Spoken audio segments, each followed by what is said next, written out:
अध्यक्ष B.R. पाटील, आम्ही आज कलेक्टर ऑफिससमोर म्हणजे अन्नत्याग उपोषणाला बसलो आहोत।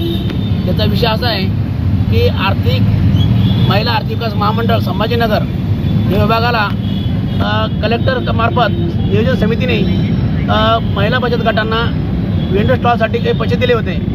ते पैसे त्यांचे जे वेंडर स्टॉल आहे त्याची किंमत आज रोजी 30,000 आहे, परंतु या विकासाने ज्या अधिकाऱ्यांनी कलेक्टरचे दिलेले त्यांचे रिपोर्ट दिले की ते वेंडर स्टॉल 2,70,000 आहे, हे चुकीचं असून सनी त्यांच्याकडनं एक चौकशी व्हावी या कामाची अशी आमची मागणी आहे।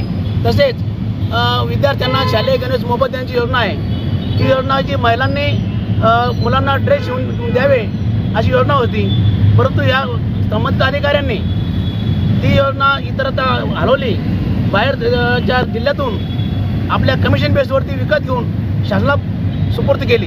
यामध्ये सुद्धा लाखोचा भ्रष्टाचार केलेला आहे। या भ्रष्टाचाराची चौकशी व्हावी यासाठी आम्ही आज अन्नत्यागाचं उपोषणाला बसलो आहोत।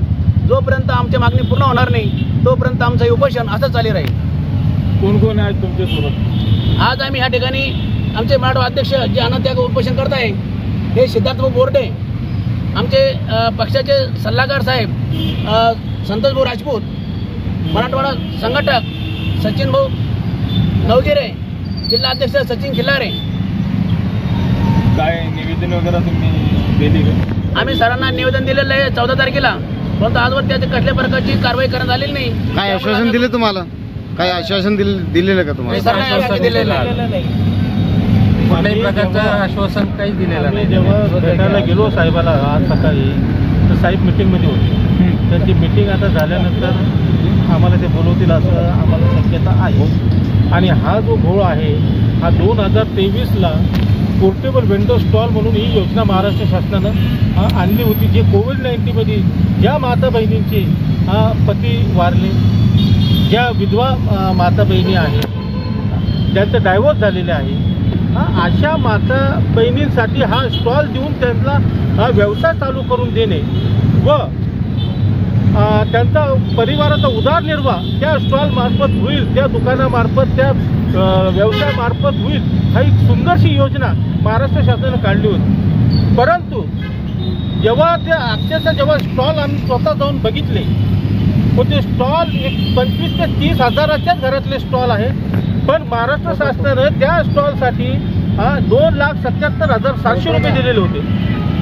मग जेव्हा हा एवढा सस्त्यातला स्टॉल जेव्हा त्यांना वाटप करण्याला त्याच्या भोळ्या बाबड्या माता बहिणींना वाटप केलं, बाकीचे पैसे गेले कुठे याची चौकशी माननीय जिल्हाधिकारी साहेबांनी एक कमिटी निवडून व त्या कमिटीमध्ये आमच्यातला एक मेंबर घेऊन ही चौकशी करावी ही आमची मागणी आहे। तशीच दुसरी मागणी, मागच्या 2024ला मोफत शालेय गणवेश योजना ही जी जिल्हा परिषद झाले महानगरपालिका जे गव्हर्नमेंट स्कूल आहे त्या विद्यार्थ्यांना फुकट गणवेश वाटप करण्यात यावा याकरता महाराष्ट्र शासनाने मोफत गणवेश योजना चालू केली होती व ही योजना फक्त महिला बचत गटाकडनं हे कपडा हा युनिफॉर्म शिवून घ्यावा अशी आठ होती। परंतु महिला आर्थिक विकास महामंडळाचे DCO, ADCO व CMRC मॅनेजर यांनी असे न करता यांनी प्रायव्हेट कंपन्यांना हा कपडा दिला व कमिशन बेसवर त्यांच्याकडून पर ड्रेस काय 5 रुपये 6 रुपये काय घेतले असेल असे कमिशन घेऊन हा प्रायव्हेट कंपन्यांकडून यांनी कपडा शिवून घेतला। ॲक्सेसरीजची जेव्हा महिला बचत गटानेच विकत घ्यायची होती गणवेशाची, तिथं न करता त्यांनी एकाच व्यक्तीला नगरच्या एकाच व्यक्तीला संपूर्ण ॲक्सेसरीज विकत घेण्यास सांगितली। हा सर्व कमिशन बेसवर चाललेला यांचा खेळ होता व हा खेळ यांचा थांबाव यांनी केलेला हा भ्रष्टाचार भविष्यात होऊ नये याकरता जिल्हाधिकारी साहेबांकडे आमची हीच मागणी आहे की त्यांची रीतसर चौकशी करण्यात यावी व मागच्या भोळ्या बाबड्या गोरगरीब माता बहिणींना न्याय मिळवून द्यावा हीच आमची विनंती त्या ठिकाणी राहणार आहे व त्यांना न्याय मिळावा याकरिता आमचे सिद्धार्थ भाऊ बोर्डे, भारतीय क्रांती सेनेचे मराठवाडा अध्यक्ष हे आज ह्या रोजी आज ह्या ठिकाणी जिल्हाधिकारी कार्यालयासमोर उपोषणाला बसलेले आहे।